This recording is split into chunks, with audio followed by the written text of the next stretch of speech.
If you're blessed and know you're blessed, say amen again. Amen. If God's been showing up good to you, say amen one more time. Amen. We serve an awesome God tonight. Oh, yes. God who resides in the balcony of heaven. God who uses the earth as his personal footstool. He's a God that one day reached up, grabbed the microphone of time and simply said, let there be. And immediately fell in love with me. And everything that was not started straining to become. He's a God that made water wet. He's a God that made fire hot. As a matter of fact, one occasion he changed the molecular structure of fire and snatched fire out of fire. I say he's a good God. He's a God who causes the lightning to flash. He's a God who causes the thunder to roll. He's a God that brings the rainbow after the rain. I'm still fishing for a witness. He's a God that put water in Niagara Falls. He's a God that put the lean in the Tower of Pisa. He's a God that carved out the Grand Canyon. He's a God that put snow on top of Mount Everest. He's a God that taught birds to fly and they never took pilot lessons. And fish to swim and they never went by the YMCA. He's an awesome God tonight. If your God ain't working, you're going to try my God, for my God is an awesome God. He reigns, rules, and has regency in heaven and here on earth. What a joy, what an ecstasy, what a privilege and a pleasure to be in these holy walls for the purpose of prostineo, to worship God. It's a blessing to be a part of the ecclesia of the Church of Christ. It's a good thing to be in Jesus Christ. It's a good thing to be in the Church of Christ. It's a good thing just to be alive. It's a good day when you're on top of the soil and the soil ain't on top of you. I said he's a good God. I'm thankful, glad, happy, I'm elephant, elated, peacock, proud, just to be here in Kansas City, to be here at the invitation of my good friend, abiding friend, Brother Anson Wallace from the East Side Church over in Lee's Summit. What a good time we had there Sunday. And then we transferred our membership to the downtown church. Our gracious host, Brother Wes Anderson. And I'm appreciative of these two brothers. Both of them are becoming fast friends. We're all three Scorpios, born in the same month of the same year, but I just look younger than they did. They look like old men. They told me you were born the same year. I said, what? I had been saying yes sir, no sir. I want y'all to get some, church. I didn't want to say it, but he keep putting it out there. Anson Wallace, my good friend, is the oldest. Wes Anderson, we all born the same month, same year, is the youngest. I'm in the middle. Just like Jesus, I'm between two people.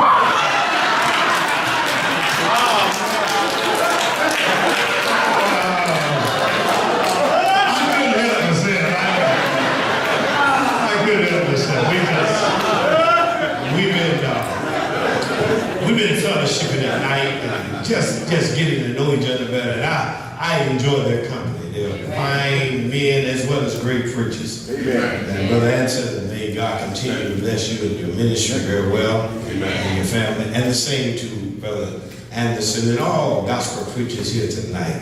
We're just happy and elated to have you here to support this preacher and the pontificating and elucidating upon the unsearchable riches of Jesus the Christ.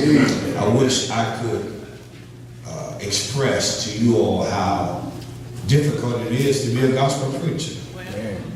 Professionals make things that are hard and make it look easy. And so when Anderson and Wallace and other preachers get up and prepare a lesson and deliver it to you, and it's so smooth and it's so delectable. You may not appreciate how dubious and arduous the task is. And I just want to encourage you to appreciate the man of God. Amen. For this is the word of God. Amen. And it is the will of God. Yes, sir. You don't got to say amen. I ain't scared of y'all. I mean, when I'm in the book, you need to say amen. Amen. So I'm thankful tonight. Yes, sir. Beloved, in consultation with the Paracletos, the Holy Spirit, in my sanctified mind, Come on. I've been led tonight to preach from 2 Timothy chapter 1. We'll launch in verse number 6 and land in verse number 7.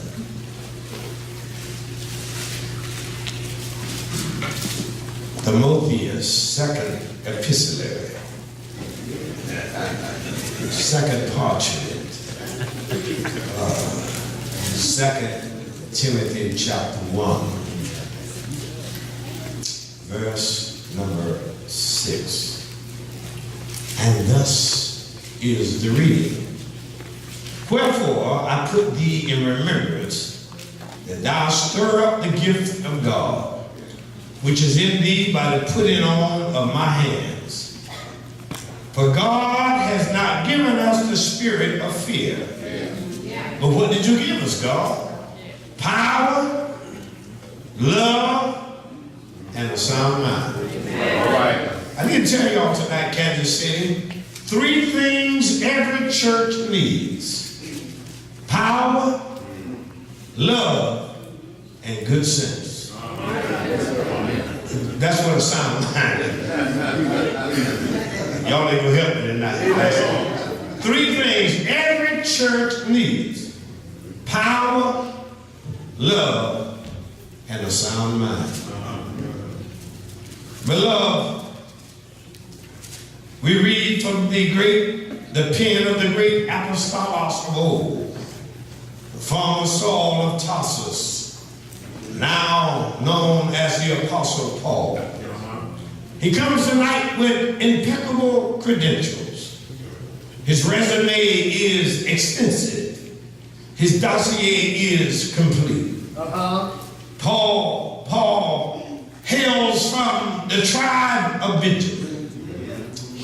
Paul no doubt attended the school of the rabbis at the University of Damascus.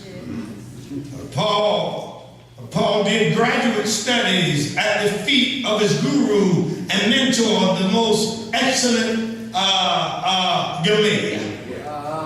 Paul did a 3-year internship in the land of Arabia.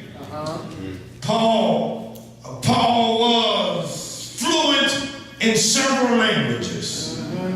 Paul was diverse in his teaching and in his preaching. Paul had the ability, the propensity, and the proclivity to talk and teach to the philosophical Greeks. Right. They sit around the Parthenons in Athens. Right. Yet Paul can condescend himself. Right. Talk to the vagabond Jews there in Jerusalem. Right. I can't stay up here. In other words, Paul can talk to folk in the White House, or he can go to the hood and talk to Pookie and Ray Ray. And when you're talking about Jesus, you ought to be able to talk up here, but every now and then you got to talk down here. It is that Paul tonight who leaves this deposit into the ear of one of his young proteges, one of his young Padawans, one of his young apprentices, young man by the name of Timothy. In essence, what Paul does in 2 Timothy is pass the spiritual baton on to a preacher who's coming behind him. And I want to tell y'all tonight, before you leave this old world, before you close your eyes and die, you ought to pass what God gave you on to somebody else. Don't take the wisdom and the knowledge that you learned in life to the grave. Find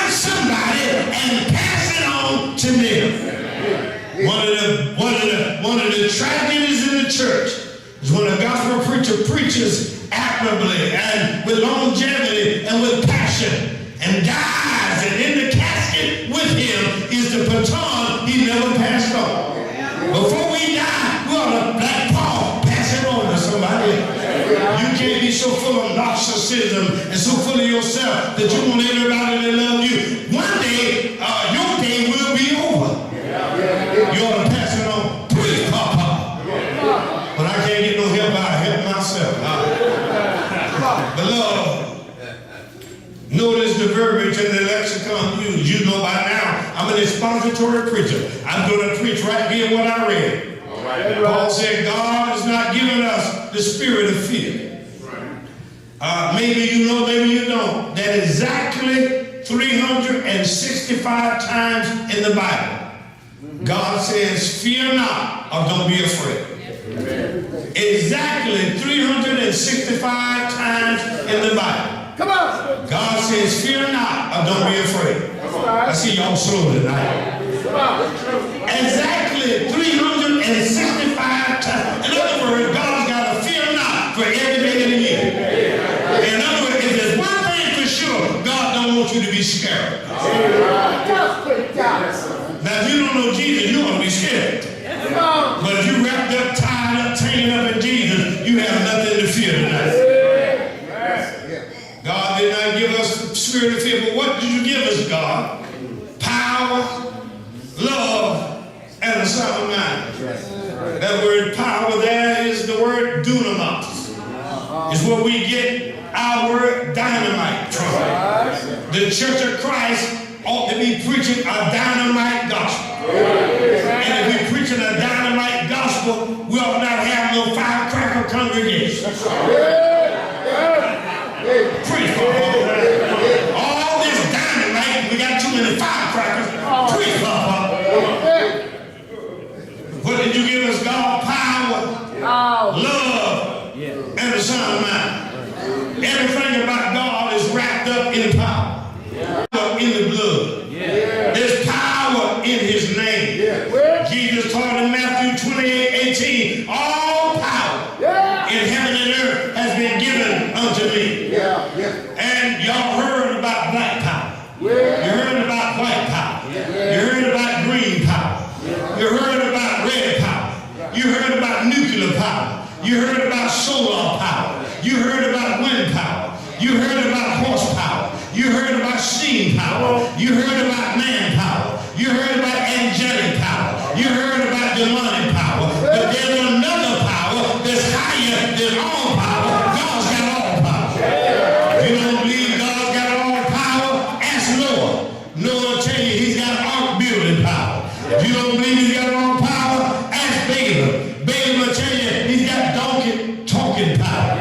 If you don't believe he's got all power, ask Moses. Moses will tell you he's got bush burning power. If you don't believe he's got all power, ask Pharaoh. Pharaoh will tell you he's got sea opening power. If you don't believe he's got all power, ask Jonah. Jonah will tell you he's got well conquering power. If you don't believe he's got all power, ask David. David will tell you he's got giant killing power. If you don't believe he's got all power, ask the 3 Hebrew boys. They'll tell you he's got fire extinguishing power. If you don't believe he's got all power, ask Daniel. Daniel will tell you he's got lion taming power. If you don't believe he's got all power, ask Nehemiah. Nehemiah will tell you he's got wall building power. If you don't believe he's got all power, ask Hezekiah. And Hezekiah will tell you he's got life extending power. If you don't believe he's got all power, ask Ezekiel. Ezekiel will tell you he's got bone shaking power. If you don't believe he's got all power, ask the disciples. They'll tell you he's got water in the wine power. If you don't believe he's got all power, ask Brian Bartimaeus. He'll tell you he's got eye-opening power. If you don't believe he's got power, ask Peter. Peter will tell you he's got walking on the water power. If you don't believe he's got all power, ask Paul and Silas. They'll tell you he's got jailbreaking power. If you don't believe he's got all power, ask the woman with the issue of blood. She'll tell you he's got healing power. If you don't believe he's got all power, ask Lazarus. Lazarus will tell you he's got raising the dead power. If you don't believe he's got all power, ask the devil. The devil will tell you he's got resurrection power. And since they ain't here, ask me. I'll tell you he got soul saving power. I said he's got power. And what the church needs, all of us need in the church needs Yes. power. One, the working power. Yes. Beloved, Yeah. see, with the power of God, Yeah. God can do some things you can't do. Yes. You don't need God's help to cut your grass, but you need His help to stop smoking grass. Preach, Papa. Y'all want to help me tonight? You don't need God's help to get married, but Lord knows you need His help to stay married. I'm going to preach anyhow. You don't need God's help to make a baby, but you need His help to raise a child. You don't need God's help to buy a house, but you do need His help to turn your house into a home. I feel like preaching tonight, but I ain't getting no help. You see, notice, read it in the personal privacy. Your praying ground. The Bible said He has given us. We need to quit praying for stuff that God has already given us. We spend so much time praying about stuff that you already got. I was preaching a couple years ago, and a good friend of mine, you know him, his name is Alan Daniels. We both preach in Florida, we fast friends. And I got called to Bermuda to do a gospel meeting. Well, I had never been to Bermuda, so I said, well, I've been a lot of places, but I've never been there. Bermuda is a tiny island that you go to North Carolina, go due east like you're going to England or Europe. You go about 1,100 miles to the island in the middle of the ocean called Bermuda. When they first called me, I wasn't going to go because I'm old enough to remember the Bermuda Triangle. Anybody, you got to be over 50. When I was a boy, all I heard about was the Bermuda Triangle. Come on, old folks, say amen. Planes and boats go out there, nobody swim again. And so I was a little leery, and so the preacher said, no, that ain't true, you know. I said, you sure? And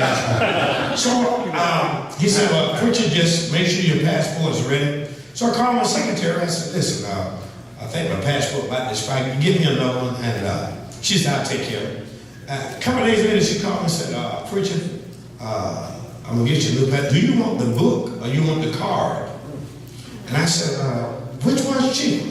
And there's a lesson in that. Sometimes when you save $40, it'll cost you $500. See, some people know the cost of everything, but the value of nothing. That's a whole other subject.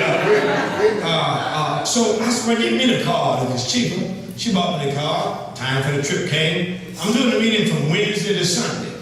And so I go to the airport, and I got a flight from Orlando to Miami, from Miami directly to Bermuda.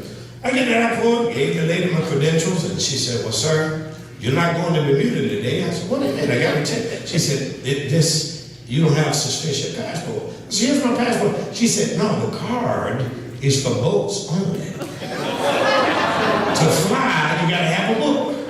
The passport book. Now, I had a book, but to save $50, I wouldn't have got a card. She said, you can't fly with this. She said, but the only good news is you can fly to Miami, because that's in the United States. She said, when you get there, the national headquarters for passports is in Miami. Go down there and try to expedite it. It's Tuesday. I got to preach in Bermuda on Wednesday night. I go down there, I call my good friend Alan Daniels. He picks me up. We go downtown. They explain to me that if I want a passport, they can get me one by Wednesday night. They got to send it to San Francisco overnight, and it cost me $500. Sometimes to save a little money, you end up spending a lot of money. Okay, y'all ain't gonna help me tonight. Y'all all rich. Y'all drinking out your saucer. Cut your cup and run over. That's regular folk. So I got to stay in Miami. Alan Daniels, a good friend of mine. I said, take me to a hotel. He said, no, I wouldn't hear it. Stay at my house. I go to his house, and I noticed something. This many years ago. He getting up going to get coffee. And when he comes back, it smells good. He comes back with a cup of coffee. So I finally said, Doc, where are you getting that coffee from? He said, well, come in the kitchen. He shows me this Keurig machine. It's on the counter in his kitchen. And it's a Cadillac. It's a Rolls Royce Keurig. You just take the cup, it don't make a pot. just make one cup at a time. Y'all know how that is. So I started making coffee, and the next thing you know, I was almost drunk on coffee. I just kept making it. And so I decided before I go to Bermuda, I said, listen, his wife and my wife are friends, so I said to his wife, call my wife and tell her when I get back from Bermuda, have me one of them Keurig machines. And she did. She called my wife, and I told her, now tell her don't go to the flea market. Go. Don't go to the swap meet. Go get a nice one.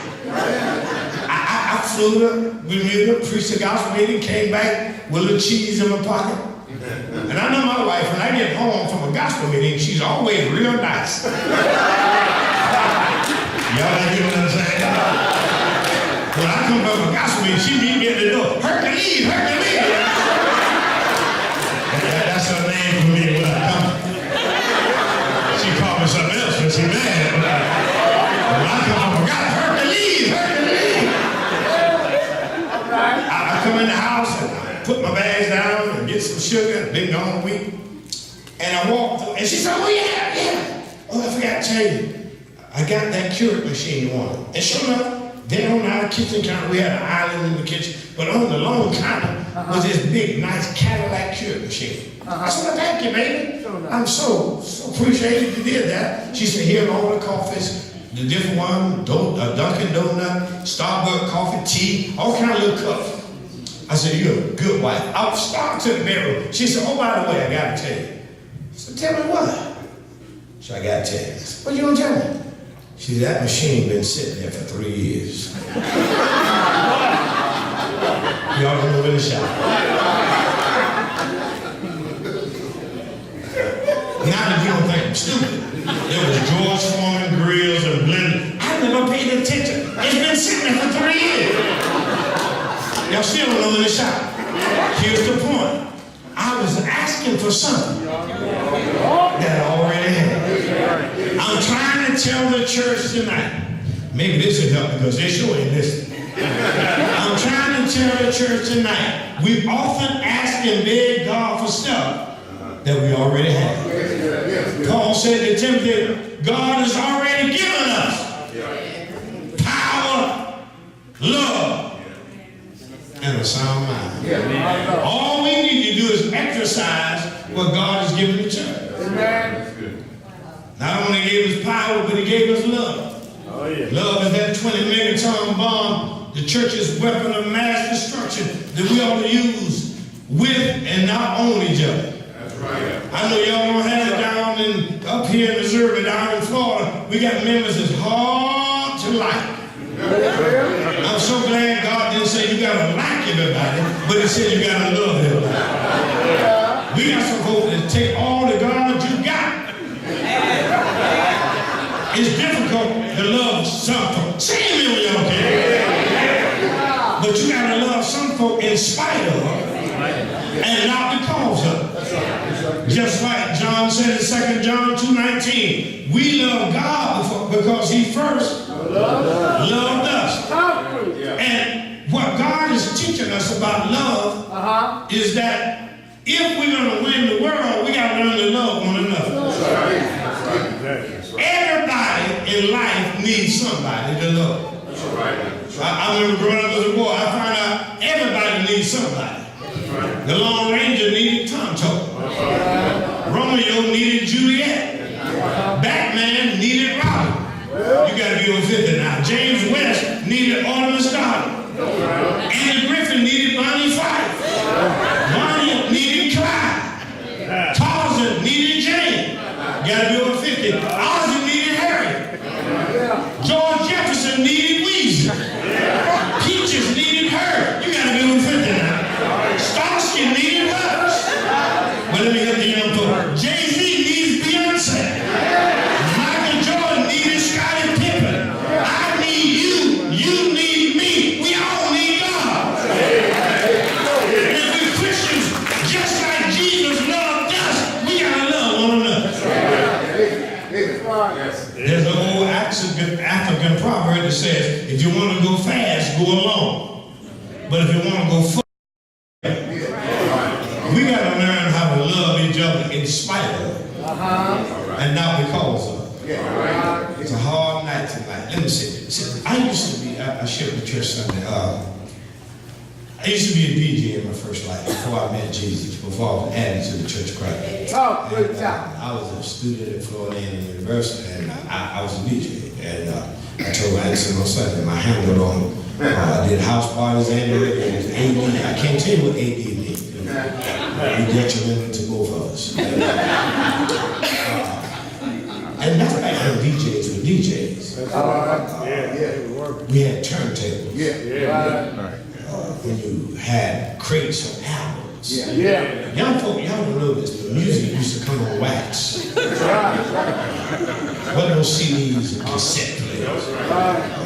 Music came on an album, 45, 33,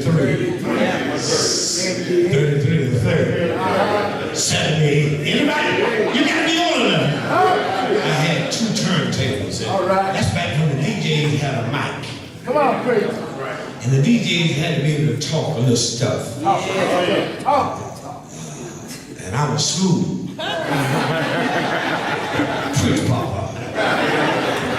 I had a mic and I did 1, 2, 3, 4, 5. My boys don't play no jive. Bing, bing, bang, bang. Got to get the boomerang. Hung hour, black power. What you gonna do, Boston Boogaloo? I was tired. Don't hate me. Don't hate me. And DJs, when I was there, you had to be out of school, man. I get the mic and tell a girl walking like, girl, you have long, like raven feathers. Your eyes shine like sapphire. Your lips are red like pieces of roses. Your cheeks are like pieces of pomegranate. Your teeth are white. They look like a flock of sheep. You got a figure like the figure 8. When you speak, words fall from your lips like pollen from shaken lilies. Now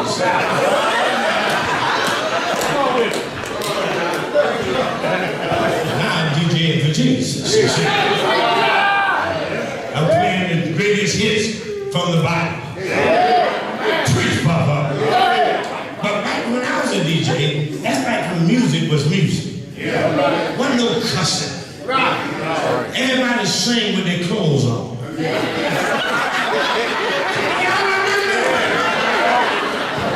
And you had to be able to sing. That's back when music made sense. When nobody calling out women out their name. Y'all want enough to remember? And all the music made some sense. Like I was a Prince fan, but none of the music, I still don't know what Purple Rain is.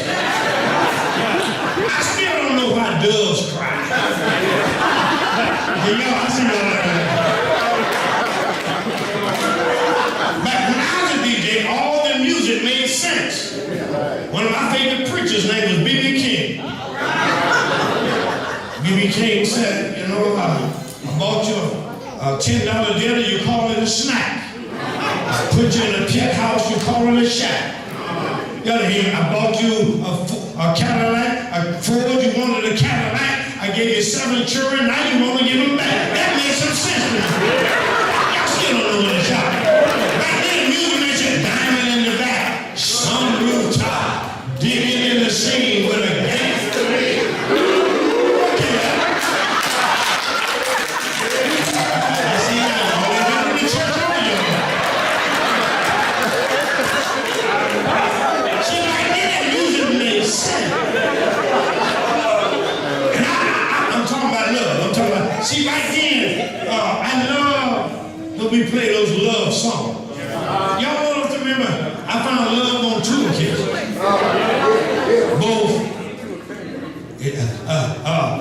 2 occasions, both day and what? Y'all still ain't got it. I found love on a 2-way street, but I lost it. I see y'all been baptized? You know what I mean? If loving you is wrong. It's a thin line. See, them all pretty well, man. Love will make you come home early. It'll make you stay out. All night. We play love songs. Because one thing the world word tonight. You win more folk with love than you can with hate. That's why Paul said, rather Jesus told us in John 13:35, that by this shall all men know that you are my disciples if you have love one for another. The folk don't know we the Church of Christ because we have communion every Sunday. They don't just know it because we don't have no piano and organ. They don't know we the Church of Christ because he ain't Reverend Anderson and I'm not Reverend Leonard. The church, the world knows we're the church that belongs to Jesus if they come here and we love one another.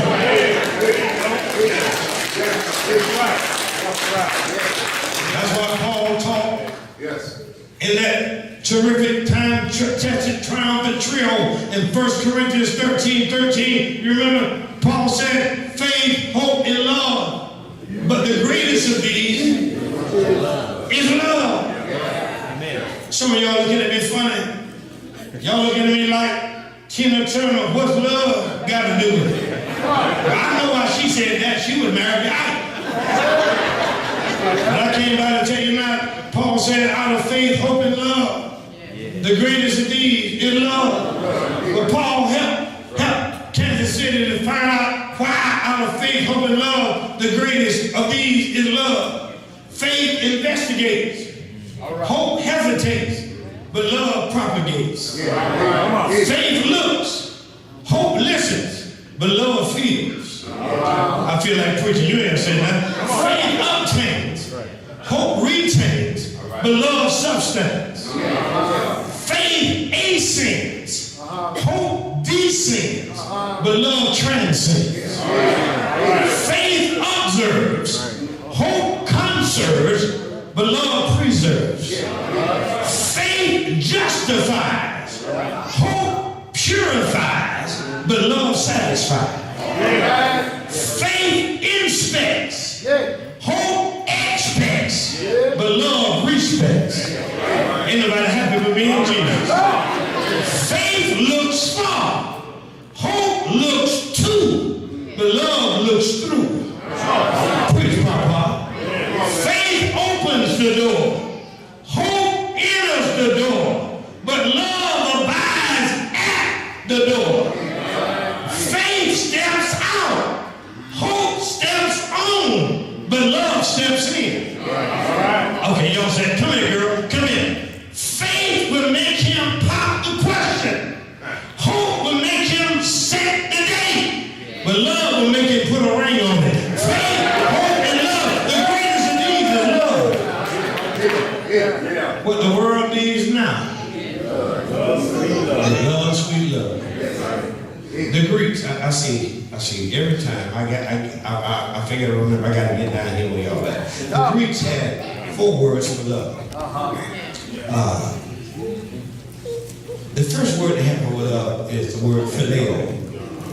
It means brotherly love. That's why in eastern Pennsylvania there's a prominent city called Philadelphia. It's from the word phileo. And that's why we call it the city of brotherly love.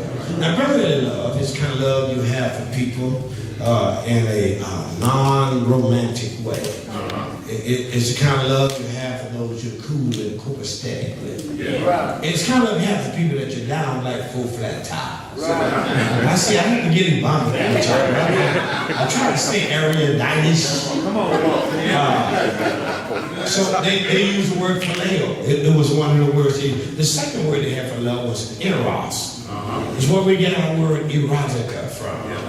Now, eros is the kind of love between a man and a woman. Eros cannot be between 2 men or 2 women. I'm looking for some help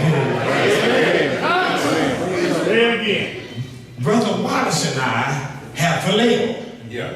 But we ain't got no eros. Say it on your head. Now in Jesus, you can love another man and neither one of y'all be from Brokeback Mountain. That's in Jesus. Say it on your head. Y'all must not have that problem with me. See, eros is between a man and I'm sorry. Eros, erotic love, is not just between a man and a woman. It's between a man and a woman that's married. Single people can't have eros. You got to stay for Leo. I know y'all didn't listen, but I'm going to preach it now. Oh, I'm sorry. Not only is eros between a man and a woman, no, it's between a man and a woman that's married, no, it's between a man and a woman that's married to each other. I'm going to get all the bases tonight. See, eros is that romantic, illicit love that God reserves for married folk. The problem in the church is the married folk ain't doing nothing and the single people making all the love. That's right. We got it backwards. And don't you let nobody, just because you had your heart broke, cause you to go over to the dark side.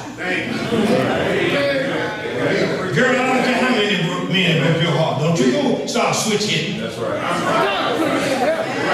I know y'all got this kind of preaching, but I don't know what else to tell you. I was preaching in Tallahassee. The guy came out of the office on Saturday. Wasn't nobody in the church. I mean, when he came in, he closed the door. He said, "Let me talk to you." I said, "What's going on, brother?" He said, "Man, I'm through with it." I said, "What do you mean?" He said, "I'm just through it." He said, "Last 2 women I was dating, I was engaged to. They just took my money, got me, paid the rent, paid the car note, and said, they left me at the altar." He said, "I'm through with women." I said, "Well, if you through with women, you better open that door, because there ain't nowhere else to go. You know, if you're a man, there ain't nowhere else to go. Don't you see? I had a bad steak, but I still eat steak. I had a bad car, but I still drive a car. Say it when you can. I lived in a bad house, but I still live indoors. And just because you had a bad man or woman, don't you leave what God preach, Papa. Right. Come on. Yeah, that's good. While I'm flying over that territory, some of you, we just don't make wise. And women tell me, I'm just, all men are dogs. All these men are dogs. I'm just tired of all these dogs. And I said, well, I had 5 men and all of them dogs. I said, well, all your men dogs, maybe you ought to quit carrying kibbles and bits in your car. Maybe you ought to get them off that airport diet, you know. Because all the men ain't spring job. And the men try to tell y'all, can I help y'all young women help me? The old ones are messed up. Let me help them. It's too late for something. Okay. Hang around. Quit getting romantic too early. Find out what's in him. Amen. Oh, brother, he's so cool. He's 6'2", eyes of blue, broad shoulders, symmetrical waistline, muscles bulging everywhere. He got so many waves in the hair, I get seasick. Listen, man, listen. But if he won't work, if he don't go to church, if he can't spell God, even though you gave him the G and the O, he still can't spell. You need to run from him like you're running from a rabbit. See, let me tell you something. Brother Ansel, let me tell you something.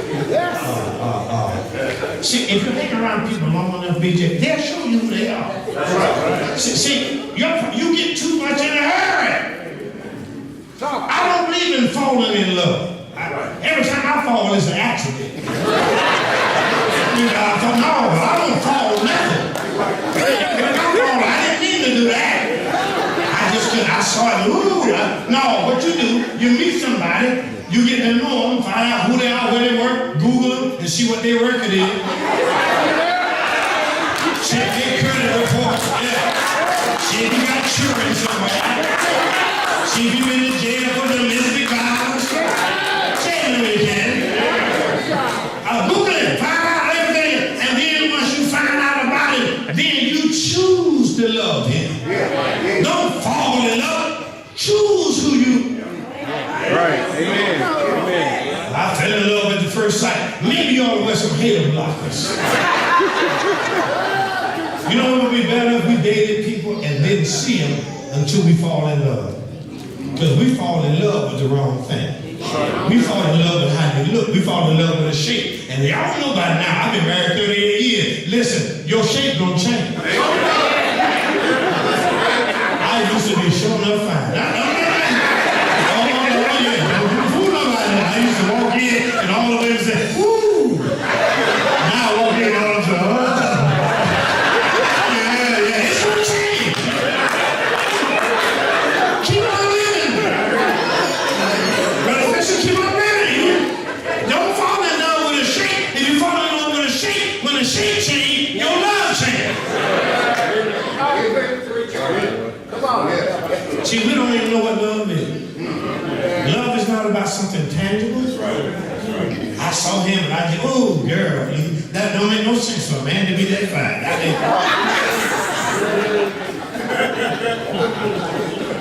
Brothers, 36, 24, 36 don't change. Coca-Cola bottles turn to Coke trucks.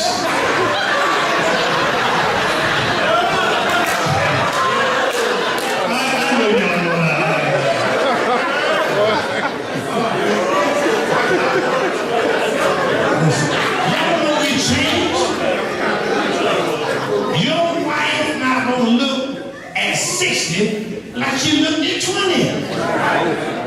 That's not what love is all about. Love is so much deeper than that. Yes, sir. Yes, sir. My wife turned 40. She was feeling a little insecure. I said, don't worry, baby. You 40, but I ain't gonna trade you in on 220. See, love is about something you can't see. That's right. Help the church. That's why the Bible said God gave us power. He gave the church love. And you gotta love people no matter where they from, what their pigmentation is, what their social economic status is, what fraternity or sorority they're a member of. You can't fall in love with them based on their zip code. The church has done a poor job of being too fragmented and too choosy about who they love. If certain people coming in, they don't look like us, don't smell like us, y'all got quiet. You gotta love people and not what they have. That's right. Preacher. Okay. Not only did Paul said what we need, he said we need power. We ain't gonna get nothing done without power. Not our power, but power from the light. Then we gotta love each other. Gotta stop fighting each other. And we fight over nothing. Y'all got me? You don't like the way I dress. You don't like what I do. I can't stand her. You know, oh, I can't stand, I don't do him. How you gonna go to heaven? Jesus said, how you say you love me, whom you never see, but you can't even love your pew partner, who you see every day? He said, you a lie, and the truth ain't in you. Y'all need to quit faking this stuff. Church is real. I'm trying to get off this horse, but y'all ain't saying it. Not only that, you need power, you need love. He said you need sound mind, good sense. Yes, sir. A sober mind, just good sense. Now notice, he didn't say the church needs education. Right. It does not matter that you matriculate from a prestigious or a prestigious university. You may not have academic regalia hanging on your wall. You may not have any sheepskins. You may not be a doctor, like our good friend Altrell Harris. You may not be an erudite scholar. Maybe your verb and predicate don't agree. Maybe there's dangling participles in your sentence. Maybe your sentences and your language is not congruent and concomitant. But he never taught us to have just said you just need good sense. And common sense ain't that common no more. See, Mama D and Big Mama, they go for in school, but they had enough sense to say good morning. They had enough sense to say thank you. They had enough sense to say please. We got a bunch of educated devils now. And the worst thing you can do is give a devil education. Because a dumb man will steal a watermelon. But an educated man will steal a whole truck. See, when you give a devil education, it escalates what Paul said. We need power, love, and just good sense. If we just got into every kind of some power from on high, we learn to love each other. And the brothers and the sisters just got sound mind. Just regular stuff that makes sense.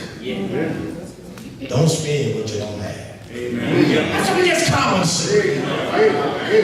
We're trying to, you come to church, you want some Greek and Hebrew and Latin and Arabic, and you can't hardly speak English. What you need is just basic stuff. You want something deep? It's the basics that trip people up. Y'all do know that, right? Just sound mind. I took my wife, we was married 25 years. This is just good sense, right? Common sense. I was 25 years, she tricked me into taking her to Hawaii. I'm sure all of y'all on the same mass email. Y'all get y'all morning memo on how to trick us. You know, they network together. Y'all know that. And so she told me at 25 years, you're supposed to do something big. Now, I'm younger then and vulnerable, trying to get along. Happy wife, happy life, and that nowhere in the Bible, but that's in another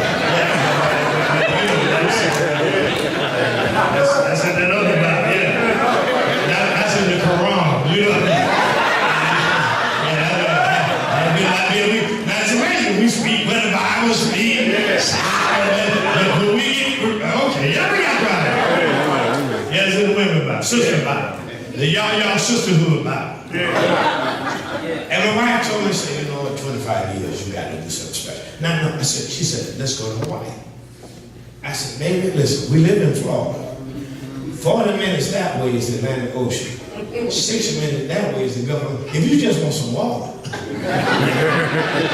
She said, no, I want Hawaii water. We get on a plane, fly to Arizona for 5 hours, get on a plane to Arizona, fly 6 hours to Honolulu, Oahu, Waikiki Beach. Staying there 9 days. I'm still paying for it. I ain't paying it all yet, right? That's 13 years ago. How much rooms is on the beach? And we stand on the beach. I mean, you can take a rock and throw it in the ocean. And on the balcony and all that. And my wife is one kind of people, she ain't satisfied with going. We got to do something. Excursions. You know what I mean? So let's put on that. Then every day we got to go somewhere. We got to go to the luau. We got to go where they roast some pigs and doing the hula hoop and all that. Yeah, all that and doing my back out trying to get the satisfaction. But so she likes to do. So I'm talking about money on the day. But I learned a Bible lesson while I was in Hawaii. This is true story. We were coming back from a Polynesian luau. We come across the park and go back to the hotel. It was on the bus. And when I went to the park, there was a fellow sitting there with no shirts on, no shoes on, no shirt, shorts on. He looked like a part of the indigenous population of Hawaii. But he looked like a homeless guy living in the park. I could just tell he was down on his luck. And he was in the park. And we walked through and you know how panhandlers are. He said, man, you got any money? You know, and I'm one of those kind of guys. I ain't big on giving panhandlers money. I got burned one time. I was preaching somewhere. I think it was in Cincinnati, and me and the preacher going to a restaurant. The guy said, said, can you spare $1 or $2? And I reached in my pocket, I had a 50. And I said, I ain't got no change. He said, I got change. Wait a minute. Yeah, you can change a 50. So that kind of solid with me. Kind of solid with me. Y'all feel me now? Yeah. Kind of solid. And in Florida, you know the guys do now in Florida, since the millennials don't carry no cash. The panhandlers got swipe machines. You better stay out of Florida. They got smartphones. Yes, you ain't got no money here. You better. That's too much. I asked for some money. I didn't have no money. I said, no. And my wife and I kept walking. I saw him go over to the garbage can. Listen to me. Talk about sound mind. Good stuff. He's homeless. He goes over to the garbage can. He rummages through the garbage can. I think he's looking for an artifact or something. He pulls out a bag. Looked like a McDonald's or Burger King bag. I watch him take the bag out of the garbage, open the bag, and there's a half-eaten hamburger, a cheeseburger. He got his dinner out of the garbage. He sits down on the bench in the park, and he's about to eat a hamburger he got out of the garbage. But before he ate that hamburger, he bowed his head. All right, now. And I saw him say grace over something he got out of the garbage can. Yes, y'all still remember this? I made up my mind that day. If he got enough sense to thank God for what he got out of the garbage can, I ought to sure not be thankful.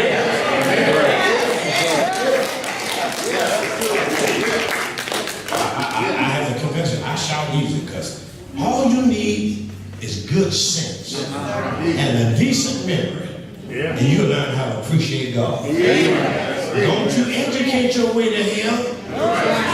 Education is good. I got a little bit myself. But folks, don't you never get more sense than God. All I do every now and then, I don't want y'all to know tonight. I got to go to a seat. I got to go tonight.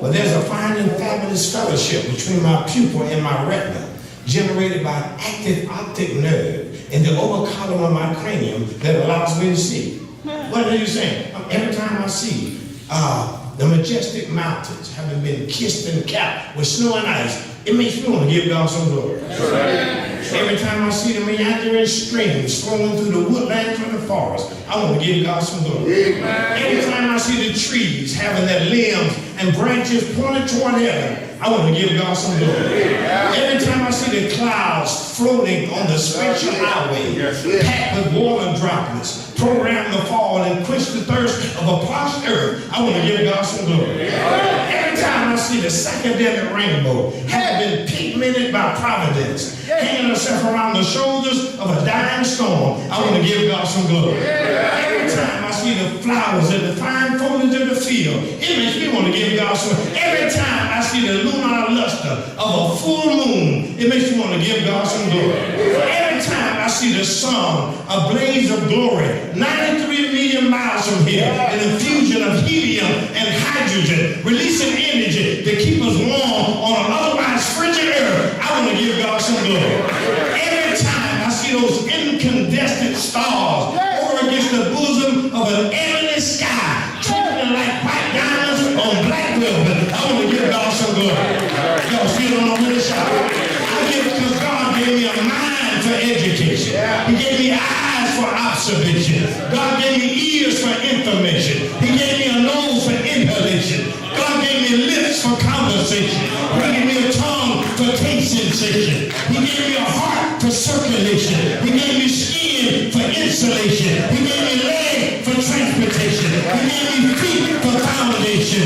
He gave me hands for occupation. He gave me the Bible for inspiration. And he gave me Jesus for salvation.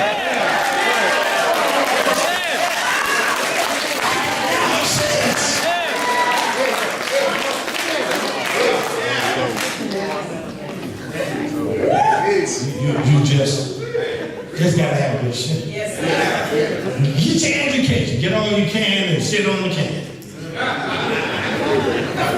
But what the church needs is power, love, and just good sense. If your brothers at your leadership got good sense, Come on. the church will go a long way. And the members got just a little bit of sense. The follow good leadership. Amen. See what I found out? We ain't got a whole lot of visitors this week so far. So I'm trying to help the church. Amen. That's right. A lot of people, we need to get more folk in the church. Don't bring folk into a sinking boat. You trying to get folk on the Titanic? We need to strengthen the church. So when folk come in the church, they'll stay in the church. We got too many revolving doors in the church. You think they went to the bathroom, they gone.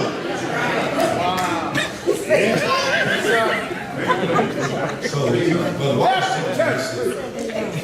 preaching the gospel also help the church.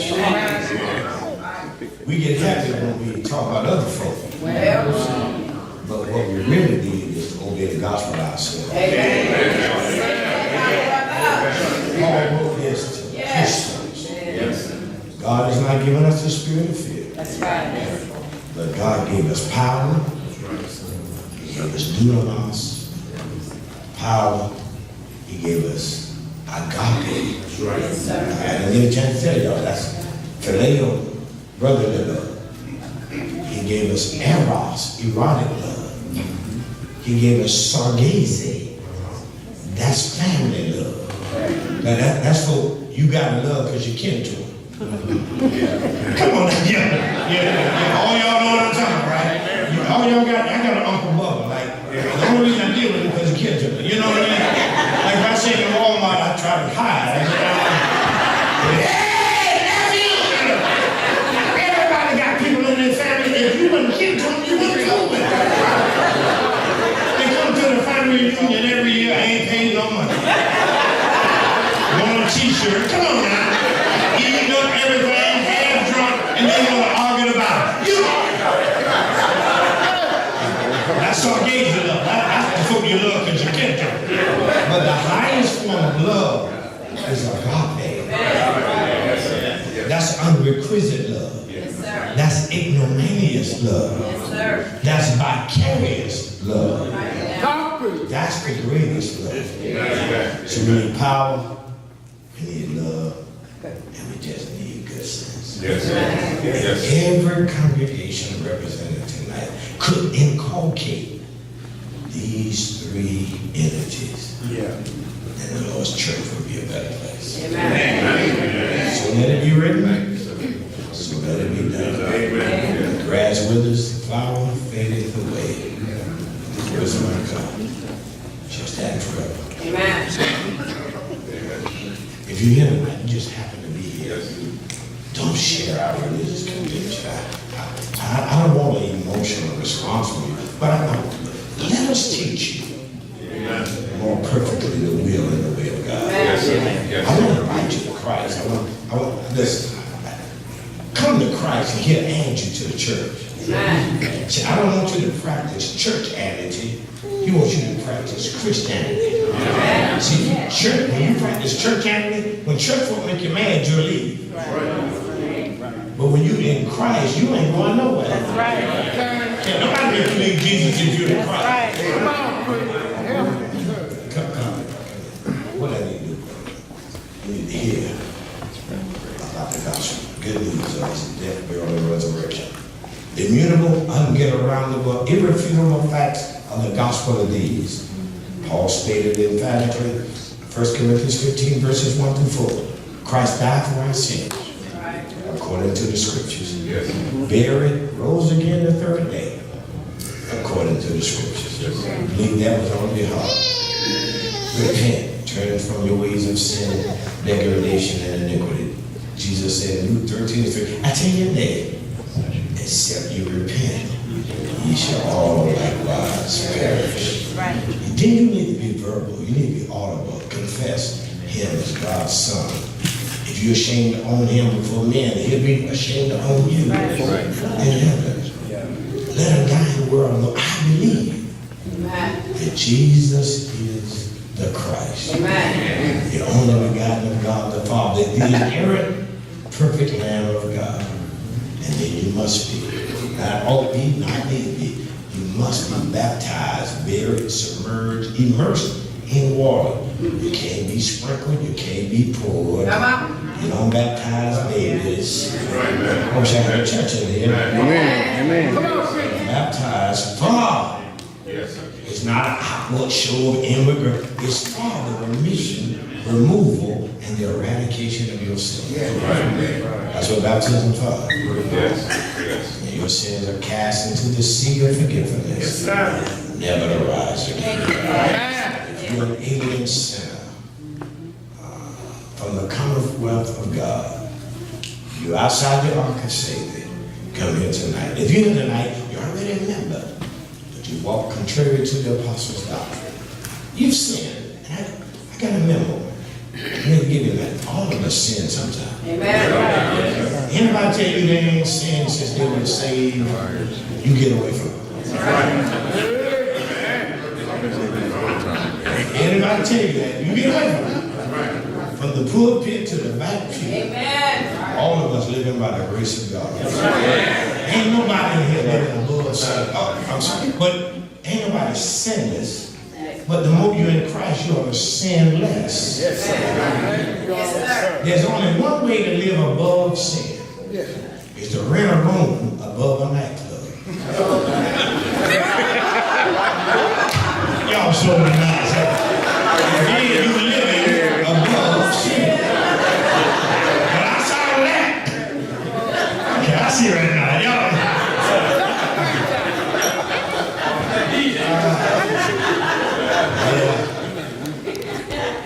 If you sin and need to repent, come. If you need to be baptized, come. If you're here tonight, desire prayer for yourself or bequeath prayer for another, I beg, I beseech, I admonish, I exhort you to come. Do it expeditiously while we stand and while we say amen.